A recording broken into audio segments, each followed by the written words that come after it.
கடவுள் முருகனின் ஆசையோடு இன்று உங்களுக்கு எல்லாம் நன்மையாக அமையட்டும். பிரதோஷ வரலாறும் அதன் மகிமையும்.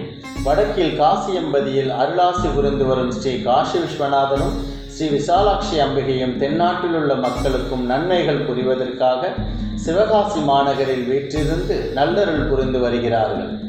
ஒரு முறை தேவேந்திரன் தேவலோகத்தில் துர்வாச முனிவர் கொடுத்த பாரிஜாத பூவை அலட்சியப்படுத்தி தனது யானையின் தலை மீது வைத்தான்.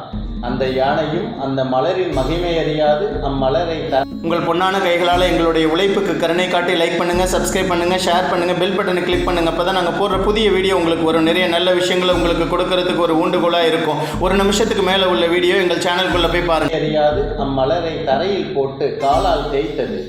இதனால் வெகுண்ட துர்வாச முனிவர் தேவேந்திரனுடைய செருக்கை எண்ணி, இப்போதே உன் செல்வமும் தேவலோக பதவியும் லக்ஷ்மி தேவியும் உன்னை விட்டு மறையட்டும்.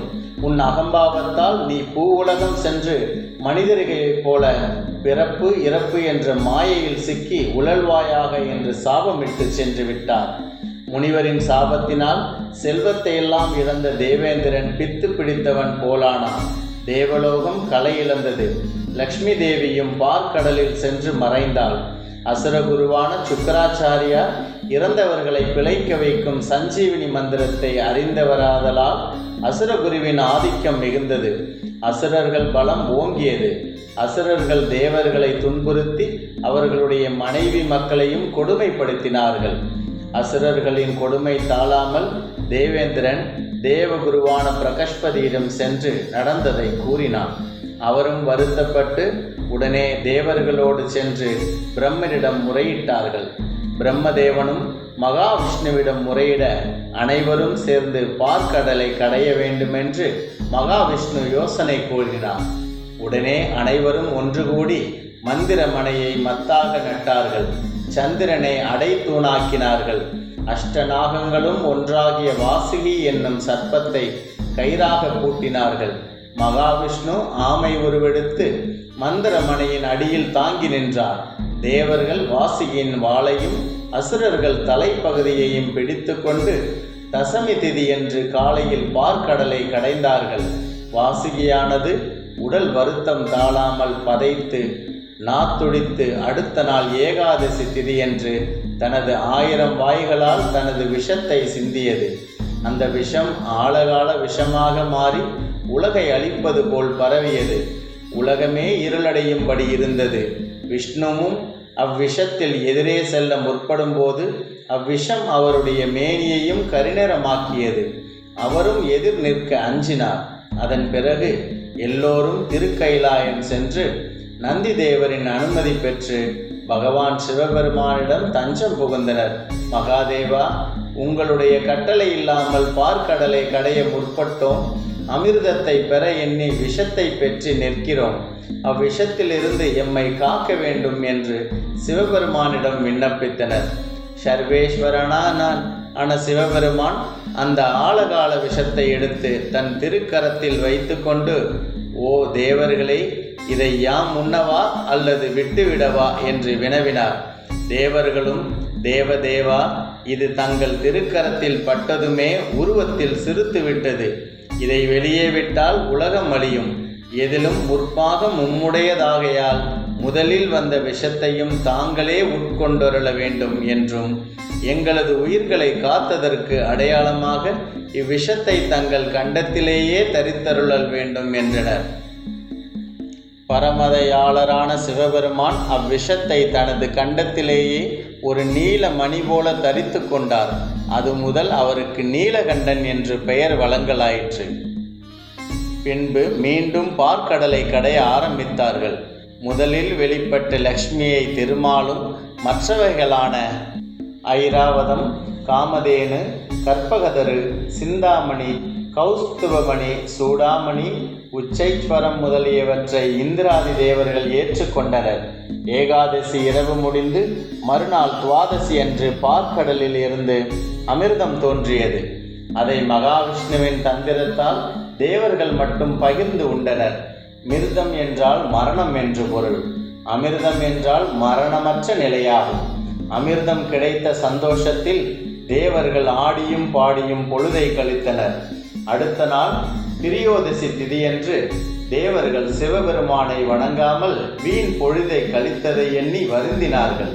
பின்பு பரமேஸ்வரனிடம் சென்று தங்களது பிழையை பொறுத்தருள வேண்டினார்கள். பகவான் தயாநிதி அல்லவா, உடனே மனம் மகிழ்ந்து நந்தி தேவரின் கொம்புகளுக்கிடையே நின்று ஆனந்த தாண்டவம் ஆடி அருளினார். அவர் நந்தி தேவரின் கொம்புகளுக்கிடையே நின்று ஆடிய நேரமே பிரதோஷ வேளையாகும். அதுவும் அன்று சனிக்கிழமையாகும். பகவானின் திருநடனம் கண்ட தேவர்கள் அச்சம், பயம், குழப்பம், தோஷம் யாவும் நீங்கி மகிழ்ச்சி அடைந்தனர். அதே பயனை பிரதோஷ விரதம் மூலம் நாமும் அடையலாம். பிரதோஷ வரலாறை காண்போம். புண்ணிய ஸ்தலமான காசி மாநகரில் சிவலிங்கம் ஒன்றை பிரதிஷ்டம் செய்து பார்க்கவர் என்னும் முனிவர் வழிபாடு செய்து வந்தார். இவர் பிருகு முனிவரின் மகன். சிவ தரிசனத்தை காண முடியாமையால் மனம் வருந்தினார். ஆனால் தன் முயற்சியில் பின்னடையாமல் தவத்தை மேற்கொண்டார். முனிவரின் கடும் தவத்தை மெச்சி சிவபெருமான் தரிசனமளித்தார். தரிசனமளித்த சிவபெருமானை தனக்கு மிருத சஞ்சீவினி மந்திரத்தை உபதேசிக்கும்படி வேண்டினார் முனிவர். மிருத சஞ்சீவினி மந்திரம் என்பது இறந்தவர்களை உயிர் பெற்று எழ வைப்பது. இவ்வளவு சக்தியுள்ள மந்திரத்தை சிவபெருமானிடமிருந்து உபதேசமாக பெற்றார் பார்க்கவர். பார்க்கவரை தான் நாம் சுக்கிரன் என அழைக்கிறோம். இனி சுக்கிரன் என்னும் பெயரிலேயே பார்க்கவ முனிவரை அழைப்போம். இக்காலகட்டத்தில் தேவலோகத்தில் அசுரர்களுக்கும் தேவர்களுக்கும் இடையே போர் மூண்டது. தங்களது ஆட்சியே தேவலோகத்தில் இருக்க வேண்டும் என தேவர்களும் அசுரர்களும் சண்டையிட்டனர். இத்தீவிர சண்டை பல நாட்கள் தொடர்ந்தது. தேவர்கள் பலத்தில் ஓங்கி நின்றதால் அசுரர்கள் பலர் மாண்டனர். தங்களது வீழ்ச்சி நாளுக்கு நாள் பெருகுவதை உணர்ந்த அசுரர்கள் தக்க வழி ஒன்றை தேடினர். மிருத சஞ்சீவினி மந்திரத்தை அறிந்த சுக்கிரனே அசுரசேனை தனது குருவாக ஏற்றுக்கொண்டது. அசுரர்கள் தலைமையை ஏற்ற சுக்கிரன் அசுரர்களின் வீழ்ச்சியை கண்டு பொறுக்காதவராக ஆனார். தான் சிவபெருமானிடமிருந்து பெற்ற மிருத சஞ்சீவினி மந்திரத்தை கொண்டு போரில் மாண்ட அசுரர்களை உயிர் பிழைக்க வைத்தார். இதனால் அசுரர்களின் பலம் அதிகமானது. அவர்கள் புதிய பலத்துடன் போரிட்டனர். அசுரர்களின் புதிய பலத்தை அறிந்த தேவர்கள் பயம் கொண்டனர். தேவர்களின் வீழ்ச்சியை தடுக்க தக்க வழி ஒன்றினை கண்டனர். தேவர்களின் தலைவரான பிரகஸ்பதியிடம் அதை கூறினர். தேவர்கள் எவருக்கும் இறந்தவர்களை பிழைக்க வைக்கும் மிருத சஞ்சீவினி மந்திரம் தெரியாததால் பிரகஸ்பதியின் மகனான கசன் என்பவனை அழைத்து அசுரர்களின் தலைவனான சுக்கிரனிடம் சென்று மிருத சஞ்சீவினி மந்திரத்தை கற்று வரும்படி கூறினர். கசன் பொறுப்பை ஏற்றுக்கொண்டு சுக்கிரனிடம் மந்திரத்தை கற்று வரச் சென்றான். சுக்கிரனுக்கு தேவயானி என்னும் மகள் ஒருத்தி இருந்தாள். பேரழகியான அவளை தனது சாமர்த்தியத்தால் உள்ளம் கவர்ந்தான் கசன். தேவயானியின் மனதில் இடம் பிடித்த கசன் தேவயானியின் துணையால் சுக்கிரனின் மாணாக்கனாகவும் ஆனான்.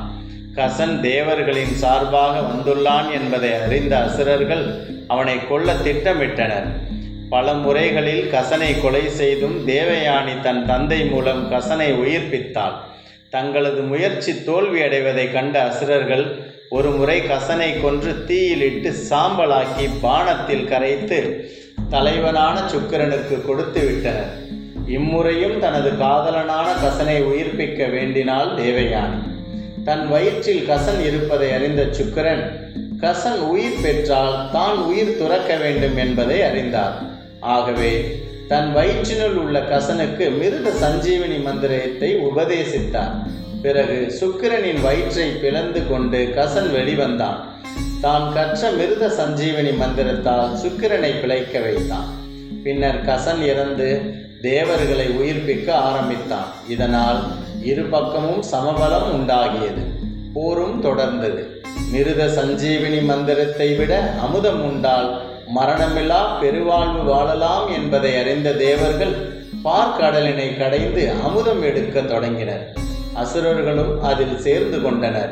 மந்திர மலையை மத்தாகவும் நாகங்களுள் ஒன்றான வாசுகியை கயிறாகவும் ஒருபுறம் தேவர்களும் மற்றொரு புறம் அசுரர்களும் பாம்பின் தலைவாளை பிடித்தபடி பார்க்கடலை கடைந்தனர்.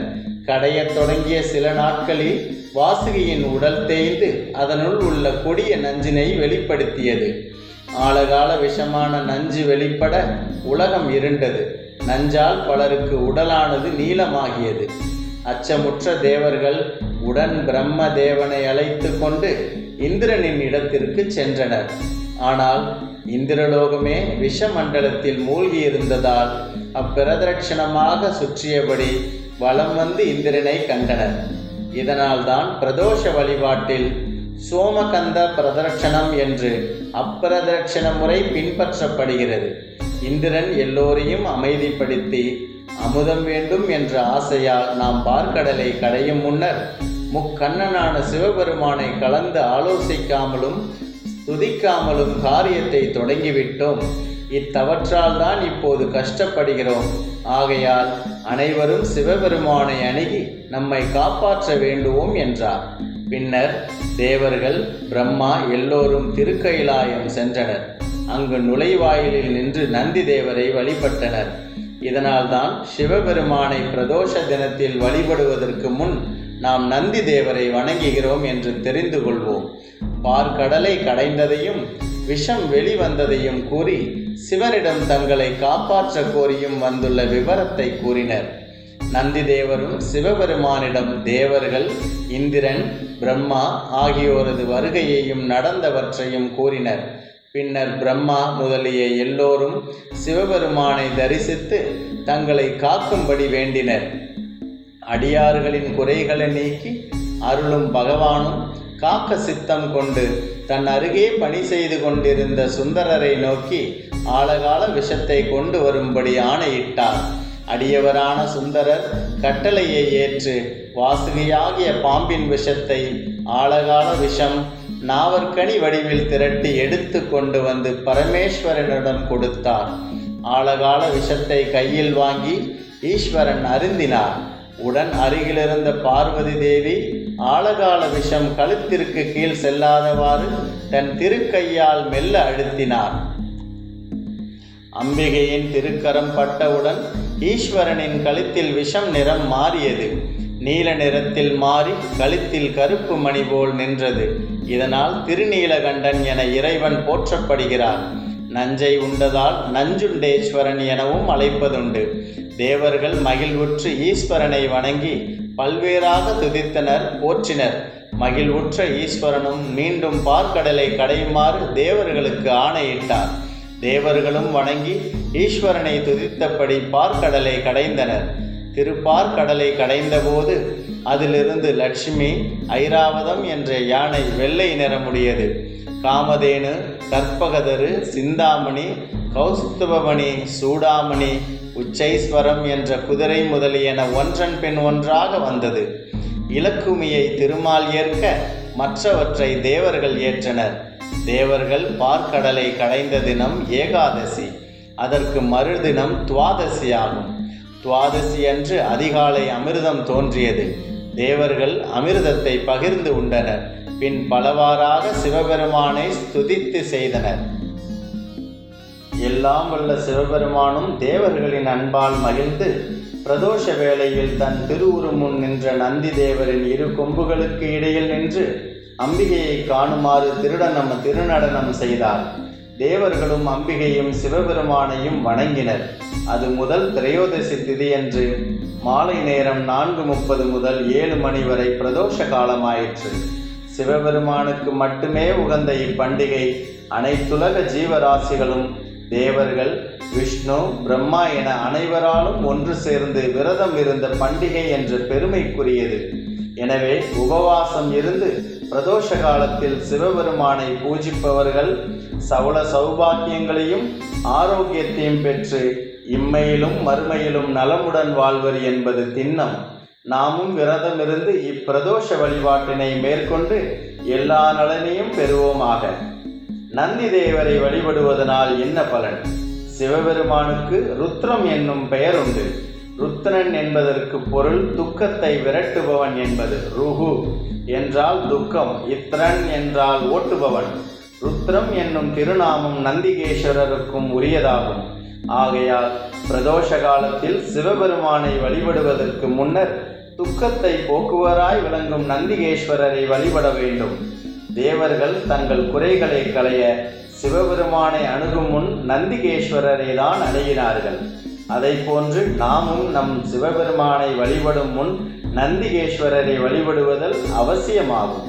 நந்திகேஸ்வரரை வழிபடும் போது அருகம்புல்லால் ஆன மாலையை நந்தி தேவருக்கு அணிவித்தும் நெய்யால் விளக்கேற்றியும் வழிபடுவது நல்லது. வில்வத்தால் நந்தி தேவரை அலங்கரித்து அர்ச்சித்தால் பெரும் நன்மைகளை பெறலாம்.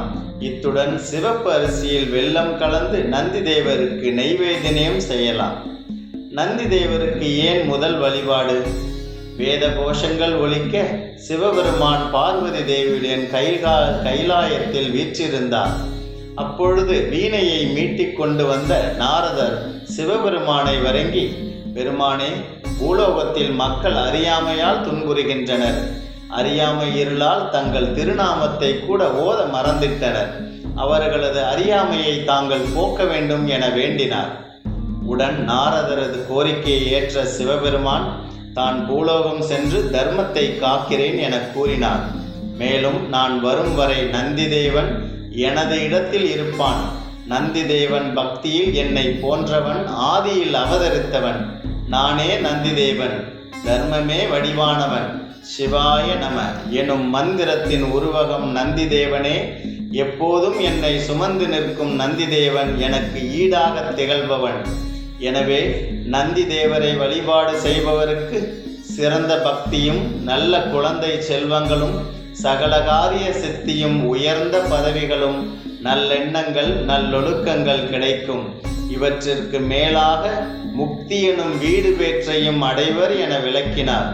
சிவபெருமான் தனக்கு நிகராக நந்தி தேவரை விளக்கியுள்ளதால் ஒவ்வொரு பிரதோஷ வேளையிலும் நந்தி தேவரை வழிபட்டு போற்ற வேண்டும். ஸ்கந்த புராணத்தில் பிரதோஷ மகிமை. ஸ்கந்தத்தில் வரும் கதை இது. அடர்ந்த காடு ஒன்றில் விதவை தாய் ஒருத்தி தன் மகனுடன் சென்று கொண்டிருந்தாள். சற்று தூரத்தில் குழந்தை ஒன்றின் அழுகுரல் கேட்டு அங்கு சென்று பார்த்தாள். மரத்தடியில் அழுது கொண்டிருந்த குழந்தையை கண்டு அக்குழந்தையின் துணை யாரும் உள்ளனரா என சுற்றுமுற்றும் தேடினாள். யாரையும் காணவில்லை. தனக்குள்ள கஷ்டத்தில் தன் குழந்தையையே வளர்க்க முடியவில்லை. இக்குழந்தையை எப்படி வளர்ப்பது என திகைத்தபடி யோசித்தாள். அந்நேரம் அங்கு வந்த முனிவர் ஒருவர், பெண்ணே, இக்குழந்தை ஒரு நாட்டின் இளவரசன். இவனது தந்தை விதர்ப்ப மன்னன் சத்திரியரசன் என பெயர். மற்றொரு நாட்டு மன்னனுடன் நடந்த போரில் இவனது தந்தை இறந்து விட்டான்.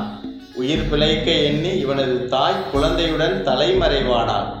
இந்த காரணத்தின் வழியே தப்பிக்கும் போது தாகத்திற்கு தண்ணீர் குடிக்க ஆற்றில் இறங்கிய போது முதலை ஒன்று அவளை விழுங்கிவிட்டது. தப்பித்த அந்த குழந்தை இவன்தான். இவனை உன்னுடன் கொண்டு சென்று வளர்த்துவா என்றார் முனிவர். முனிவரே, அரசனுக்கு பிறந்த இக்குழந்தைக்கு இப்படி வறுமை ஏற்பட காரணம் என அம்மாதரசி கேட்டார். அதற்கு முனிவர், முற்பிறவியில் இவனது தந்தை பாண்டிய மன்னனாய் இருந்தான். திடீரென்று தனது நாட்டின் மீது மாற்று நாட்டு அரசன் படையெடுக்க தான் செய்து வந்த பிரதோஷ பூஜையை பூர்த்தி செய்யாமல் சண்டைக்கு சென்றிட்டான். பாதியில் பிரதோஷ பூஜையை பூர்த்தி செய்யாமல் கைவிட்டதால் சிவதோஷத்திற்கு ஆளாகி அடுத்த பிறவியில் துர்மரணமும் குடும்பத்திற்கு வசதி குறைவும் அடைந்திட்டான் என கூறி முடித்தார். மேலும் முறைப்படி பிரதோஷத்தை அனுஷ்டிக்கும் முறையையும் கூறினார். நமஸ்கரித்து விதவை தாயும் தன் வீடு சென்றாள். தூய மனதுடன் பிரதோஷ விரதத்தை அனுசரித்து வந்தாள். தன் குழந்தை போல இளவரசனையும் வளர்த்து வந்தாள். ஒரு நாள் இரு குழந்தைகளுக்கும் காட்டு வழியில் புதையல் ஒன்று கிடைத்தது. அதை தன் தாயிடம் தந்தனர்.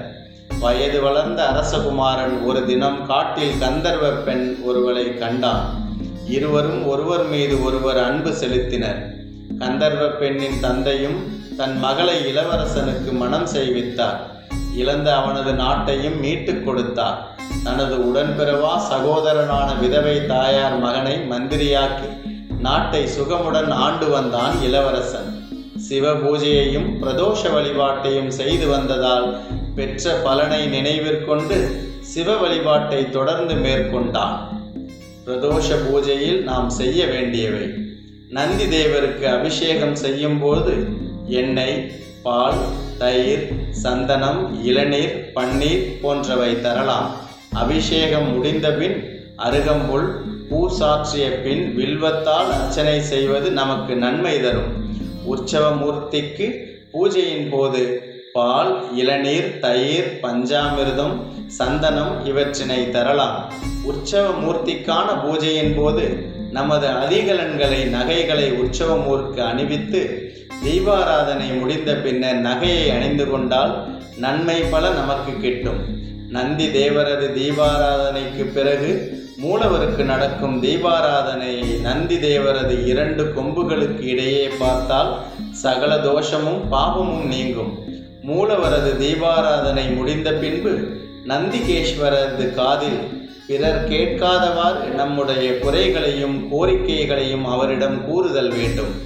இவ்வாறு 12 பிரதோஷ காலங்கள் வரை கூறி வந்தால் காரிய பலிதம் நடக்கும். இது திண்ணம். நந்திகேஸ்வரருக்கு நெய்வேத்தியமாக பச்சரிசியுடன் வெல்லம் கலந்து வைத்து வழிபாட்டிற்கு பிறகு எல்லோருக்கும் கொடுக்க வேண்டும்.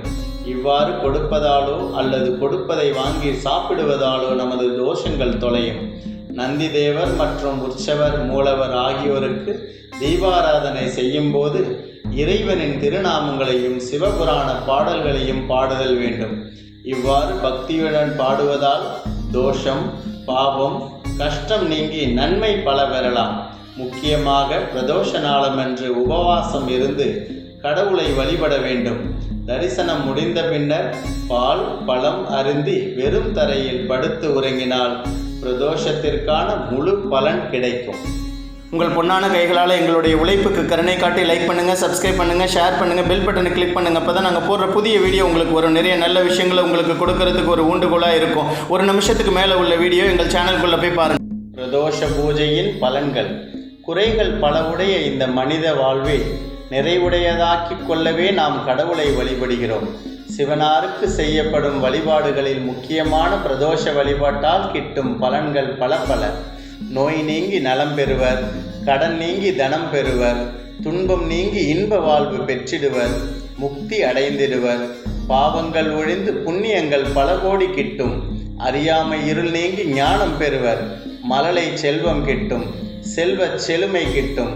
சனிக்கிழமைகளில் வரும் பிரதோஷ தினங்களில் மாலை 4:30 முதல் 7 மணி வரை ஆலயத்தில் வழிபாடு செய்தால் 1 வருடமும் தினமும் ஆலயம் சென்ற பலன் கிட்டும். பிரதோஷ தினங்களில் அன்று முழுவதும் உபவாசம் இருத்தல் அவசியம். மகா பிரதோஷம் என்றால் என்ன?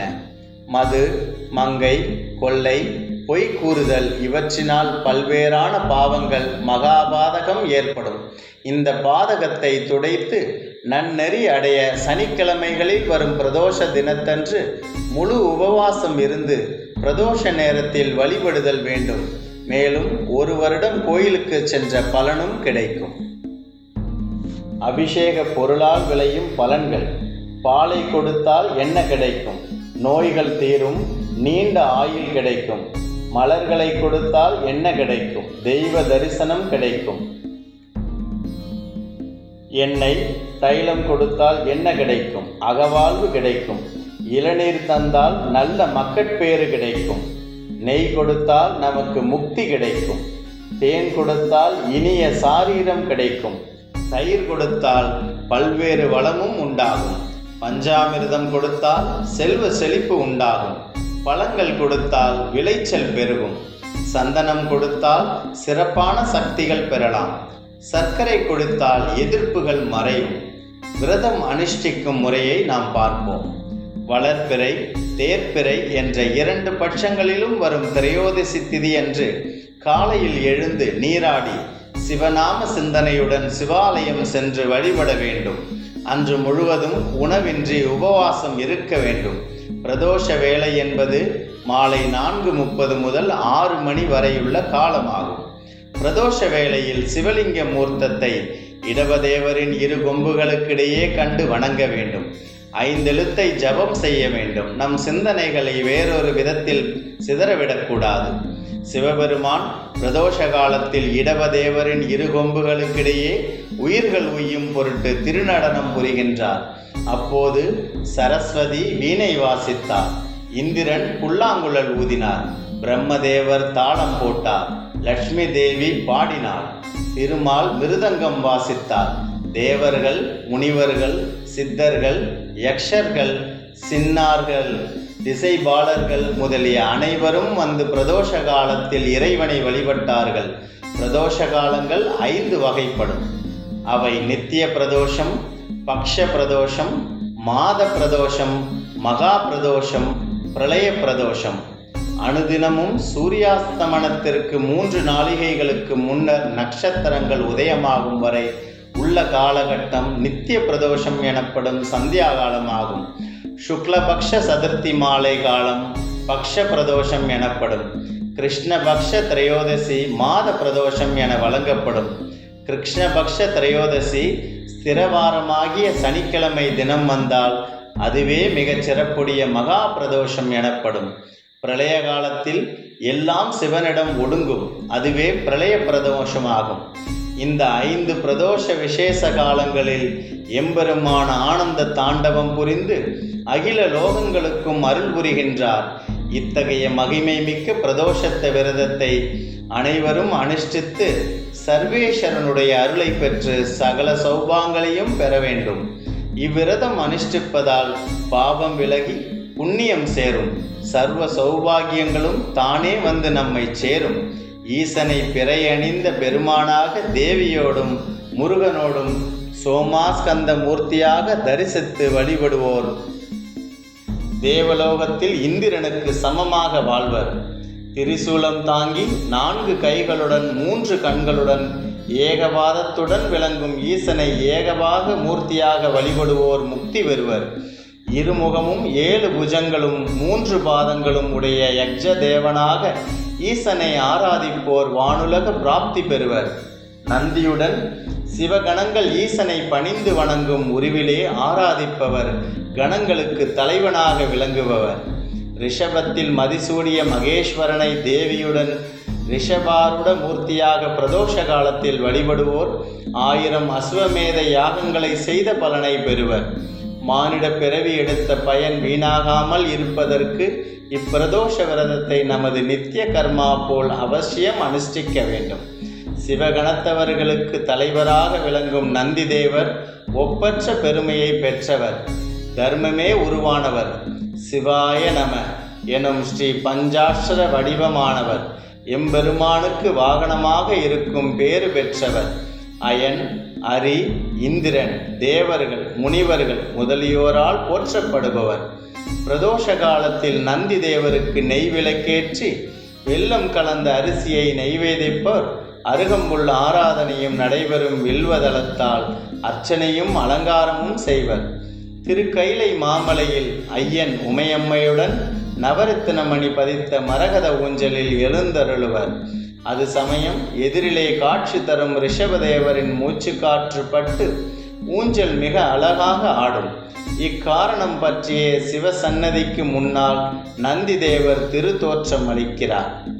ஊழி காலத்தில் 7 கடலும் ஒரு கடலாகி பிரபஞ்சமே ஒன்றினுள் ஒன்று அடங்கி இறுதியிலே அனைத்துமே சிவனுள் அடக்கம் என்னும் நிலையில் பிரம்மாதி தேவர்கள் முனிவர்கள் கூட சிவசக்தியினுள் அடங்கி ஒடுங்கி விடுகின்றனர்.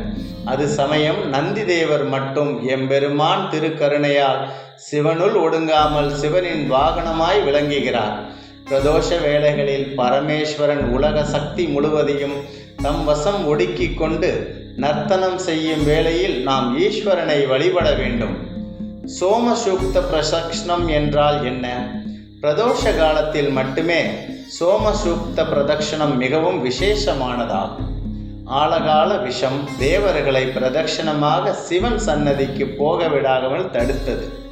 அதனால் தேவர்கள் ஆழகால விஷத்திற்கு அஞ்சி இறைவனை சரணமடைந்தால் போதும் என்ற நிலையில் அப்பிரதர்ஷனமாகவே அங்குமிங்குமாக அலைந்து சிவன் சன்னதிக்கு சென்று தரிசித்தார்கள். இவ்வாறு தேவர்கள் வளமும் இடமுமாக ஓடி வந்த நிலையைத்தான் சோமசூத்திர பிரதக்ஷணம் என்கின்றனர்.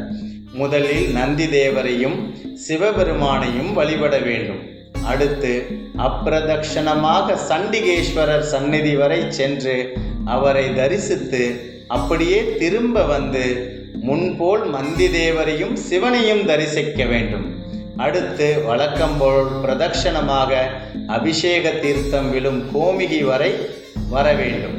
கோமிகியை கடக்காமல் வந்த வழியே திரும்பி பிரதட்சணமாக சென்று நந்தியையும் சிவனையும் தரிசிக்க வேண்டும். இங்ஙனம் 3 முறை பிரதட்சணம் செய்ய வேண்டும். இவ்வாறு பிரதட்சணம் செய்வதால் அநேக அஸ்வமேத யாகம் செய்த பலன் கிட்டும் என்று கூறப்படுகிறது. மலர்களின் மகிமையை பற்றி அறிவோம். வியாச முனிவர் சனத்குமார முனிவரை வணங்கி, சுவாமி, சிவலிங்க பிரதிஷ்டையால் அடையும் பயனும், சிவபூஜையில் புஷ்பார்ச்சனை செய்வதால் வரும் பயனும், பாலினால் அபிஷேகம் செய்வதால் வரும் பயனும் இவையென்று விரித்து சொல்ல வேண்டும் என்று கேட்டார். அதற்கிணங்கி சனத்குமார முனிவர் கூறலானார். பராசர புத்திரனே, அக்னிஷ்டோமம், உகத்தியம், வாஜவேயம், பௌகண்டீகரம், அதிராத்திரம், அப்தோர்யாமம் என்னும் 7 யாகங்களையும் முறைப்படி தட்சிணை கொடுத்து அன்னதானங்கள் செய்து முறைப்படி முடித்தவர்கள் எந்த பயனை அடைவார்களோ அந்த பயனை ஒரு சிவலிங்க பிரதிஷ்டை செய்வதன் அடைந்து விடுவான். ஆடவரோ, பெண்டீரோ, சூத்திரரோ, நபும்சகர்களோ சிவலிங்க பிரதிஷ்டை செய்தவர்கள் எவ்வகையினரும் அற்புத வருஷங்கள் உருத்திர பதவியில் வாழ்வார்கள். மனித பிறவி எடுத்தது முதல் வைகாசி, ஐப்பசி, கார்த்திகை, மாசி மாதங்களில் கங்கை முதலான மகாநதிகளில் நீராடி அடையும் பயனை சிவபூஜைக்கு சந்தன தானம் கொடுப்பதன் மூலம் அடைவார்கள். சிவாராதனைக்காக பூதாஜனங்கள் செய்தவர்கள் அநேக கோடி காலம் உருத்திர சாருத்தியத்தை அடைந்து உருத்திரலோகத்தில் வாழ்வார்கள். சிவலிங்காபிஷேகத்திற்கு தைல தானம் செய்தவர்கள் அதனிலும் 4 பங்கு சிறப்பான பயனை அடைவார்கள். நெய்தானம் செய்வதன் 60 கோடி வருஷமும், கைலை பசுவின் பாலை தானம் கொடுத்தவன் 80 கோடி வருஷமும் உருத்திரப்பதையில் வாழ்வார்கள். 3 வேளைகளிலும் நீராடி பக்ஷோபாவாசங்களை ஆயுள் காலம் வரையிலும் செய்தவர்கள் அடையும் பலனை சிவலிங்கத்துக்கு பாலாபிஷேகம் 1 முறை செய்வதனால் அடையலாம். 100 கோதானம் செய்வதால் வரும் பயனை சிவபெருமானுக்கு சார்த்திய ஒரு மலரால் அடையலாம். சிவபெருமானை ஆடல் பாடல் இன்னிசை கருவிகளால் மகிழ்வித்தவன் தான் செய்த 100 குற்றங்கள் மன்னிக்கப்படுவான். கருணைதல் மலரால் சிரவண மாசத்திலும், தாமரையால் புரட்டாசி மாதத்திலும், நாயுருவி, தர்ப்பை முதலியவற்றால் ஐப்பசி மாதத்திலும், பூஜிக்க தகும் உற்பலம், கரவிதம், வெள்ளருக்கு, சம்பகம், வில்வம், அருகு முதலியவற்றால் எக்காலமும் சிவபெருமானை பூஜிக்கலாம். சிவபெருமானுக்கு வெண்மையான மலர்களில் விருப்பம் அதிகம். கொக்கு, மந்தாரை, கரவீரம், வெள்ளருக்கு, ஊமத்தம் என்று 4 மலர்களின் கந்தத்தையும் சிவபெருமான் ஆக்கி ராணிப்பார். கொக்கு மந்தாரையும் தாமரையும் நிர்மாலியமாக மாட்டாது. ஒரு பலம் 1000 கரவீரமலரையும் ஓர் வெள்ளருக்கு 1000 உற்பலத்திற்கும் சமம். சரபுன்னை ஒன்றுக்கு 1000 சிந்து புஷ்பங்கள் சமம். கர்ணிகாரம் ஒன்றிற்கு 1000 சுரபுன்னை இணையாகும். சிந்து புஷ்பம் 1000ற்கு ஓர் கண்டங்கத்திரி மலர் சமம். எல்லா மலர்களையும் விட வில்வபத்திரமே சிறப்பானது. வில்வபத்திரத்திற்கு சிவபெருமான் மகிழ்வதை போல வேறு எந்த மலருக்கும் மகிழ்வதில்லை. சிறந்த மலர்களால் பெரும் போகங்கள் யாவற்றையும் ஒன்று சேர்த்தால் அதை விட 64 மடங்கு பயனை வில்வத்தை சூட்டுவதால் அடையலாம். சிவபெருமானுக்கு அர்ச்சிக்கத்தக்க நல்ல மலர்களை முயற்சி செய்து தேடி அஷ்டமி, திரையோதசி, சதுர்த்தி முதலிய தினங்களில் அவற்றால் பூஜித்தல் வேண்டும். பத்திர புஷ்களால் சிவபெருமானுக்கு அர்ச்சனை செய்வதன் துர்கதி அடைய மாட்டான். சிவ சந்நிதியில் எப்போதும் திருவிளக்கு தொண்டு செய்தவன் உருத்திரலோகத்திய கட்டளையை நியமித்தவன் ருத்ர சாரூபியம் அடைவான். சிவபெருமானே சர்வலோக காரணபூதர் என்று உணர்ந்து திரிகரணங்களும் இணைந்து பூஜித்தவன் உருத்திர சாயுஜ்யம் அடைவான் என்று சனத்குமார முனிவர் சொன்னார்.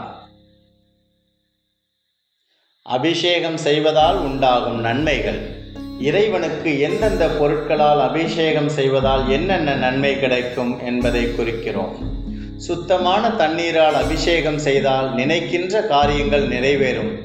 நல்லெண்ணெயால் அபிஷேகம் செய்தால் வாழ்க்கை சுகமாகவும் சுவையாகவும் அமையும். பஞ்சகாவியத்தால் அபிஷேகம் செய்தால் பாவங்கள் நிவர்த்தியாகும். பஞ்சகாவியம் என்பது பசுவின் பால், தயிர், நெய், கோமியம், சாணம் இவை 5ம் சேர்ந்ததாகும். பஞ்சாமிர்தத்தால் அபிஷேகம் செய்தால் உடல் நலம் பெறும், செல்வம் சேரும். பசும்பாலினால் அபிஷேகம் செய்தால் ஆயுள் அதிகரிக்கும். பசும் தயிரினால் அபிஷேகம் செய்தால் புத்திர விருத்தி ஏற்படும். இளநீரால் அபிஷேகம் செய்தால் குடும்பம் நலம் பெறும். சந்தனத்தால் அபிஷேகம் செய்தால் 8 வித செல்வம் கிடைக்கும். நெல்லி முல்லை பொடி செய்து அபிஷேகம் செய்தால் நோய்கள் நீங்கும். தேன் அபிஷேகம் செய்தால் வாழ்வு இன்பமயமாகும். வாழைப்பழத்தால் அபிஷேகம் செய்தால் பயிர்கள் செழிக்கும். அன்னத்தினால் அபிஷேகம் செய்தால் ராஜபோக வாழ்வு கிட்டும். அபிஷேகம் செய்ய உகந்த நாட்கள்: விநாயகருக்கு ஞாயிற்றுக்கிழமை அன்று பூஜை செய்ய வேண்டும். சிவபெருமானுக்கு திங்கட்கிழமை, முருகப்பெருமானுக்கு செவ்வாய்க்கிழமை, விஷ்ணுவுக்கு புதன்கிழமை, தட்சிணாமூர்த்திக்கு வியாழக்கிழமை, அம்பாளுக்கு வெள்ளிக்கிழமை, கண்ணபிரான் மற்றும் அவரது அவதாரங்கள் நவகிரகங்களுக்கு சனிக்கிழமை மற்றும் ஞாயிற்றுக்கிழமை. பிரதோஷ நேரத்தில் 5 எழுத்தை ஓத வேண்டும். பிரதோஷ நேரத்தில் தேவியுடன் கூடிய சந்திரசேகரர் ரிஷப வாகனத்தில் ஆலயத்தை 3 முறை வலம் வருவதை வணங்க வேண்டும். முதல் சுற்றில் செய்யப்படும் வேத பாராயணத்தையும், 2ஆம் சுற்றில் செய்யப்படும் திருமுறை பாராயணத்தையும், 3வது சுற்றில் செய்யப்படும் நாதஸ்வர இன்னிசையையும் உடன் வலம் வந்து கேட்க வேண்டும். பிரதட்சணம் செய்யும் முறை: முதலில் சிவலிங்கத்தையும் ரிஷபதேவரையும் வணங்கிக் கொண்டு அப்பிரதட்சணமாக சண்டேஸ்வரர் சன்னதி வரை சென்று அவரை வணங்கிக் கொண்டு அப்படியே திரும்பி வந்து முன்போல் சிவலிங்கத்தையும் ரிஷபதேவரையும் வணங்கிக் கொண்டு எப்பொழுதும் போல் பிரதட்சணமாக ஆலயத்தை வலம் வருவது போல் வலம் வந்து சுவாமி அபிஷேக தீர்த்தம் விழும் நிர்மால்ய தொட்டியை கடக்காமல் அப்படியே வந்தபடியே திரும்பி அப்பிரதட்சணமாக சந்நிதிக்கு வந்து சிவலிங்கத்தையும் ரிஷபதேவரையும் வணங்க வேண்டும். இவ்வாறு 3 முறை செய்ய வேண்டும். இதனால் அசுவமேத யாகம் செய்த பலன் கிடைக்கும். வாருங்கள், திருநீற்றின் பெருமை. விபூதி, பசிதம், பஷ்பம், ஷாரம், ரக்ஷா என்ற 5 காரண பெயர்கள் திருநீற்றுக்கு உண்டு. நிறைந்த செல்வத்தை அளிப்பதால், விபூதி எல்லா பாவங்களையும் உண்டு விடுவதால், பஷ்பம் ஒளிவீச செய்வதால், பசிதம் வரக்கூடிய ஆபத்துகளை கழிப்பதால், ஷாரம் பூதம், பிசாசு, பிரம்மார்ஷம், பிறவி நோய் ஆகிய அச்சங்களிலிருந்து காப்பதால் ரக்ஷா என்று கூறப்படுகிறது. சங்கு ஒன்றை தவிர மற்ற எந்த ஒரு வெண்மையான பொருளை எரித்தாலும் அவை கருமை நிறமாக மாறும். ஆனால் கருமை பசஞ்சாணத்தை எரித்தால் வெண்மையான திருநீர் கிடைக்கிறது. மனதில் ஏற்படும் கருமைகளை போக்கி ஆன்மாவை தூய்மைப்படுத்தும் வலிமை திருநீற்றிற்கே உண்டு. சிவாய நம என்று கூறி திருநீர் அணிவதால் கீழ்கண்ட சுகங்கள் கிடைக்கும் என்று வள்ளலார் பாடியுள்ளார். பாடற்கினிய வாக்கும் பாலும் சோறும் பரிந்தளிக்கும், கூடற்கினிய அடியவர் தம் கூட்டமளிக்கும், ஆடற்கினிய நெஞ்சே நீ அஞ்சேல் என்மேல் ஆணை கண்டால், தேடற்கரிய திருவணிக்கும் சிவாய நம என்றிடு நீரே. திருநீறு சிறந்த கிருமி நாசினி உடலில் பூச, துர்நீரை இழுக்கும் முகத்தில் பூச, முகவாதம் வராது தடுக்கும். நெற்றியில் 3 கோடுகளாக திருநீறு தரிப்பதால் கீழ்கண்ட நன்மைகள் உண்டாகும். வாதம், பித்தம், ஸ்லேத்துமம் ஆகியவற்றை சமநிலைப்படுத்தும். மனம், வாக்கு, காயம் ஆகியவற்றை தூய்மையாக்கும். ஆணவம், கர்மம், மாயை நீக்கும். காமம், வெகுளி, மயக்கம் தீரும். பிரார்த்தம், சஞ்சிதம், ஆகாமியம் என்ற தத்துவங்களை உணர்த்தும். ஆன்ம தத்துவம், வித்யா தத்துவம், சிவ தத்துவம் ஆகியவற்றை தெளிவுறக் கொடுக்கும். சந்தேகம், மயக்கம், விபரீதம் ஆகியவற்றை போக்கும்.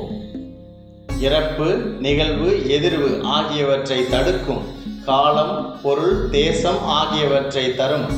கூன் பாண்டியன் என்ற மன்னனின் வெப்ப நோய் நீங்க திருஞான சம்பந்த பெருமாள் பாடிய திருநீற்று பதிகத்தை திருநீற்றை பூசிக்கொள்ளும் பொழுது உச்சரிக்க வேண்டும். திருநீற்று பதிகம். மந்திரமாவது நீரு வானவர் மேலது நீரு, சுந்தரமாவது நீரு துதிக்கப்படுவது நீரு, தந்திரமாவது நீரு சமயத்தில் உள்ளது நீரு, செந்துவர் வாயுமை பங்கன் திரு ஆளவாயன் திருநீரே, வேதத்தில் உள்ளது நீரு, வெந்துயர் தீர்ப்பது நீரு, ஓதந்தருவது நீரு, உண்மை தவிர்ப்பது நீரு, ஓதந்தருவது நீரு, உண்மை உள்ளது நீரு, சீதப்புணல் வயல் சூழ்ந்த திரு ஆளவாயன் திருநீரே, முத்தி தருவது நீரு, முனிவர் அணிவது நீரு, திருநீரு உருத்ராகம் வில்வம் ஸ்படிலிங்கம் பஞ்சாட்சரம் ஆய்ந்த ஐந்தும் சிவ சின்னங்களாகும். வில்வமே செல்வம், வில்வ இலைகளே சிவஸ்வரூபம், அதில் உள்ள முட்கள் சக்தி சொரூபம், கிளைகள் வேதமாகும், வேர்கள் 11 கோடி ருத்திரர்கள். 5 வில்வங்களை எடுத்து 4 திசைகளுக்கு 4 இலைகளையும் நடுவில் ஒரு வில்வ இலையையும் அதன் அருகில் ஒரு துளசியையும் வைத்து பூஜித்தால் சிவசக்தியை பூஜிப்பதற்கு சமமாகும். உருத்ராகமும் ருத்ராட்சமும் அதன் வகைகளும். சைவர்களுக்குரிய சில சின்னங்கள் 3. உருத்ராக்கம், திருநீரு, திருவைந்தெழுந்து நமசிவாய உச்சரிப்ப. அவற்றில் உருத்ராகம் முக்கியமானது. உருத்ராட்சம் வகைகளின் பலன்களை பற்றி பார்ப்போம். 1 முகம் முதல் 13 முகம் வரையில் உள்ளது. ஏகமுக உருத்ராகத்துக்கு இறைவன் பரமசிவன். இதனை பூணின் பிரம்மவதையாலாய் பாவம் நீங்கும். 2 முகம் உடையதற்கு இறை மணிகண்டன். இதனை தற்கின் கொலைப்பாவம் போகும். 3 முக கண்டிக்கு அனல் தெய்வம். இதனை அணியின் வினை தீரும். சுசி, பவமானன், பாலகன் என்பர். 4 முக கண்டிக்கு அதிதெய்வம் நான்முகன். இதனை தாங்கின் நர்வதை பாவம் தீரும். 5 முக கண்டிற்கு இறை காளாங்கி. இதனை தரிக்கின் உணவால் ஆயதீங்கு தீரும். 6 முக கண்டிக்கு 6 முகனே அதிபன். இதனை பூணின் பிரம்மவதை போகும். 7 முக கண்டிக்கு ஈசன் நாகேசன். இதனை தரிக்கின் களவானாய குற்றம் நீங்கும். 8 முக கண்டிக்கு ஈசன் விநாயகன். இதனை பூணின் பெற்காசு திருடிய பாவம் போகும். 9 முக கண்டிக்கு தெய்வம் வைரவன். இதனை தரிக்கின் கொலை பாவங்கள் யாவும் போகும். 10 முக கண்டிக்கு பதி அறி. இதனை அணியின் பேய் அஞ்சு நீங்கும். ஏகாதசி முக கண்டிக்கு இறை ஏகாதாச உருத்திரர். இதனை பூண்டவர்க்கு விக்கினங்கள் நீங்கும். 12 முக கண்டிக்கு தேவர் ஆதித்தர். காதில் கோத்தாணிவார்க்கு ஊறுகள் போம். மானோபிஷ்டங்கள் நிறைவேறும். 13 முக கண்டிக்கு தெய்வங்கள் பரமசிவன். இதனை சென்னியில் தரிக்கின் பக்தி முக்தி உண்டு. கிரகதோஷம் விலகும்.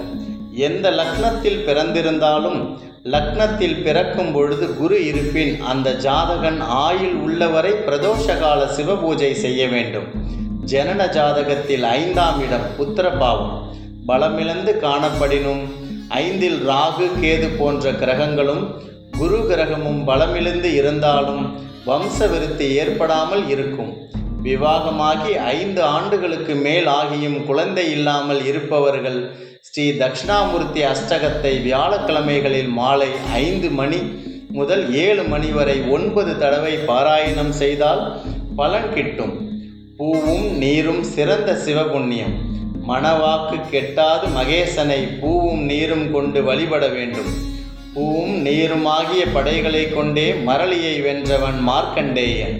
உலகம் உய்ய வந்த உமையவன்.